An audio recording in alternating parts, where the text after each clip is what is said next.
Pranayama is the next word. The next step. Prana means life energy. Don't think it's breath. Again, the word prana does not mean breath.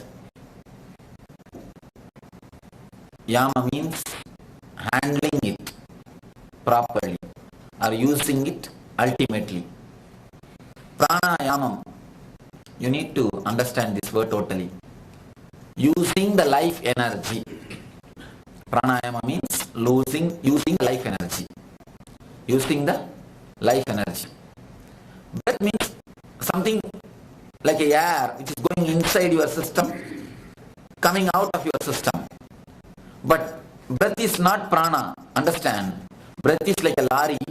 Prana is like a stuff which goes inside the lorry. Understand one example. Inside your company, a lorry comes with a lot of luggage. The luggage is delivered and lorry goes back. Lorry is breathe. Lorry is breath. And the stuff which comes inside is what is prana.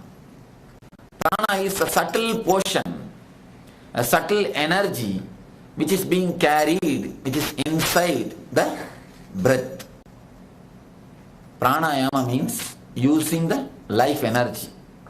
I'll give you a very simple technique of using the life energy. Now, as of now, you breathe only till anahata, till the heart center, because you have an idea. Breathe means only air. Your lungs wants the air.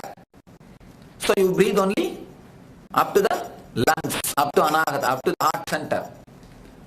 If you see the Buddha statues in Japan, you will see with a big belly.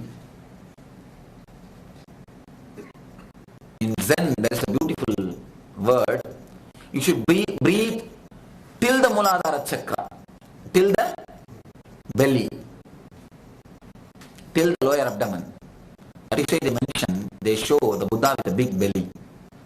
Because when they breathe, you will see the Zen people, when they breathe from the belly, from the lower abdomen. They don't breathe from the chest. If you breathe only till the level of chest, you will see, you will have a perfect lungs, you will have a good breath, nothing wrong. But you will not have the prana.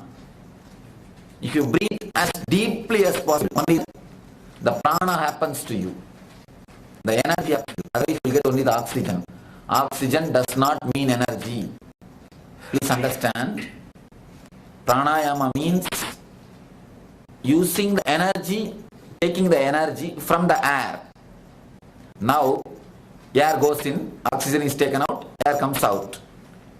When you breathe deeply, air will go in, not only the oxygen, the prana also will be taken in, the air will come out. To take the prana from the air, you need to circulate the air at least to the Manipuraga, navel center. At least the navel center should touch the, at least till the navel center, you need to breathe. That's why the Ganesha is always shown with a big belly and the long nose. Long nose and the big belly. And is the embodiment of energy and intelligence. When you have a long breath, deep breath, you will have intelligence. Whenever you remember, when you go in the car, or when you read the newspaper, when you sit in front of the TV and watch, whenever you remember, you just take a deep possible breath, as deeply as possible.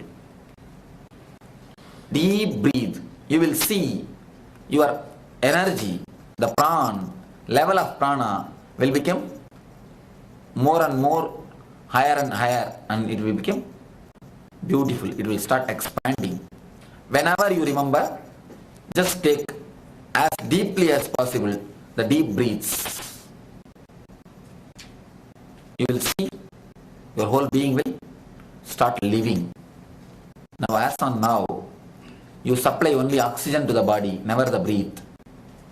Because oxygen separation happens in the lungs, but energy separation happens only in the navel center.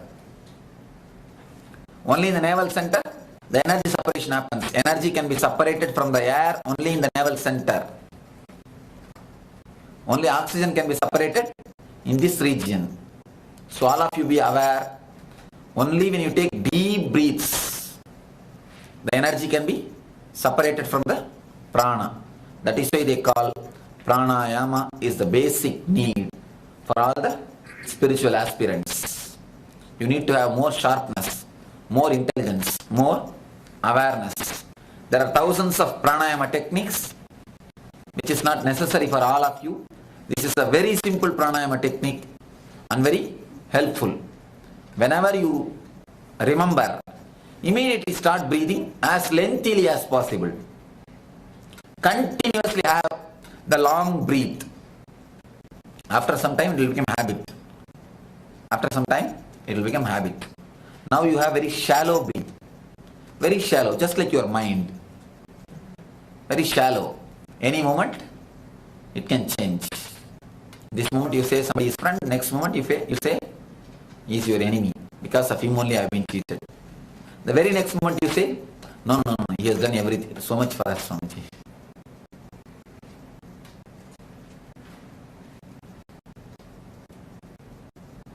The next step after the pranayama, pratyahara. Pranayama, pratyahara and dharana. These three are more mental. It works on the mental layer. The yama, niyama, asana works on the body, physical. Pranayama, pratyahara, dharana works on the mental. Dhyan and samadhi works on the spiritual. So let me explain the next pratyahara. Pratyahara means collecting your mind from the outer world. This you need to understand. Collecting your mind from the outer world.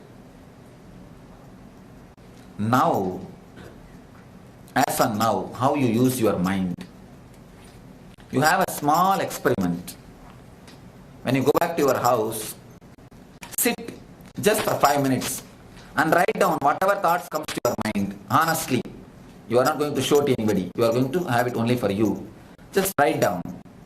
Whatever thought comes to your mind, whatever you think, continuously you just write down. If you write down 5 minutes, just for 5 minutes, then you will understand and then read it. Then you will understand, if you have written 100 thoughts, more than 60, I say minimum, more than 60 will not be directly useful for your life. Either for your wealth, or for your health, or for your even for your money making. Leave about spirituality. It will not be useful even for your money making. Most of the thoughts will be just vague thoughts. Your mind is almost like a chaos. Anything is happening in any place. Anything can happen in any place. Anybody can tell anything. It is more like a lunatic asylum. If you write down, only then you will be able to understand. Here something is happening, there something is happening, that side suddenly something else is happening. Suddenly you are remembering about India. And the next moment, you are here. The third moment, you think, let me go and watch TV. It is just like a lunatic asylum. What is happening? You do not know at all. Once in a lunatic asylum, there was a man who thought himself as a Jawaharlal Nehru.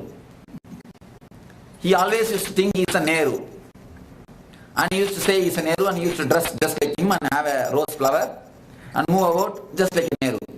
And always claim, I am the Prime Minister. I am the Prime Minister of India. Somehow he was brought to the asylum. 6 months he was there. He almost became alright. He is going to be released. Just exactly few days before his release, by coincidence, Jawaharlal Nehru came to visit that asylum. So the doctors thought it will be nice if we introduce this man to the Nehru. the original Nehru. So they took him. He was almost became all right. That man has become almost all right, normal. So he has to be only sent to the house, sent back to the home. So they took him and introduced him to the Nehru. Sir, he is the man. His name is so and so. He thought of himself as you. He is crazy of you. And he thought himself as a Nehru. And now he is becoming all right, almost normal. Then that man asked the Nehru, who are you? Who are you? Nehru said, I am the Nehru. I am the Prime Minister of India. And so and so. Then this man said, oh, is it so? Don't worry. Be here 6 months, they will make you all right. Just be here for 6 more months. They will make you all right. Just like this, your mind is nothing but a lunatic asylum. If you write down, then you will understand how your mind is in each corner. So many things are happening and you do not know what is happening. There is a beautiful saying in Kathopanishad. One of the Upanishad says, it gives an example of chariot. Your body is the chariot, your 5 senses are the 5 horses, and your Atman is the owner of the chariot. All the 5 horses, if they are controlled by your mind and properly handled, then you will reach where you want to reach. If the horses are not controlled, if every horse goes in their own way, in their own direction, where you will reach? Where horses want to reach, only you will reach there. You will reach nowhere.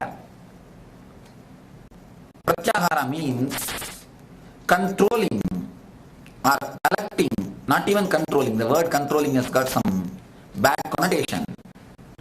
Immediately we feel frightened. I don't say control. I say there are so much of mental energy, mental thoughts getting wasted. Collect all those energy and try to put it in a proper use. Try to use it. Most of the time, when you do some physical work, especially when you do some physical work, if you are a person with a mental work, you don't need waste much of your mental energy. But if you are a person who is working physically, even if you work physically, your mind will be doing its work. Your mind becomes master of continuously doing its work without even your awareness, without even your participation. You will be doing something and the mind will be doing something. Mind becomes master of the art. Then you will see much of your mental energy will be getting wasted. So whenever you work, whenever you do your things, put your whole mind at present. Try to live inside your body. Then you will see pratyahara will automatically happen. But what we do? We never try to live inside our body. Understand this one thing. You always live outside your body. If you are in the house, you think of office. When you go to the office, you think of the weekend. When you are in the weekend, you again start thinking about the office. When you are in the office, again you think, when I will go to the house. When you are in the house, when I will go to the theater. When I will go to here. When I will go there. If you are in the house, you can be sure your mind is not in the house. If you are in the house, your mind will be in the office. If you are in the office, your mind will be in the house. You live where you are not. That becomes continuous habit. If you start living exactly in your boundary, inside your body, the pratyahara will automatically happen. Unnecessarily, you will not waste mental energy. Unnecessary wasting of mental energy only leads you to the depression. Unnecessarily wasting mental energy only leads you to depression. I tell you, people come and ask me, Swamiji, how to control the anger? Anger is a very big problem. Anger is a part-time madness.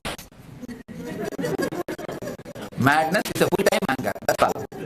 You see, when you are angry, or when you are mad, both the time you do not know what you are doing. Both the time you do not know what you are doing. When you are in an angry mood, when you are in the mood of anger, you do not know what you are doing. Same thing, when you are mad, you do not know what you are doing. So anger is nothing but a part-time madness. If you take up the full-time job, you are mad. If you play the part-time role, you are angry. You are a man with anger. That's all, nothing much. People come and ask me how to control anger. I tell them a very strange solution, but real solution. I tell them, take the photograph when you are angry and have it in your drawing room. If possible, worship it. Looks very strange, but you try, then you will understand. Your whole anger will disappear. First thing you will understand how ugly you look when you are angry. You will be reminded continuously how ugly you look when you are angry. The next thing, you will understand anger is an energy. Understand this one thing. Just like a money, anger is an energy.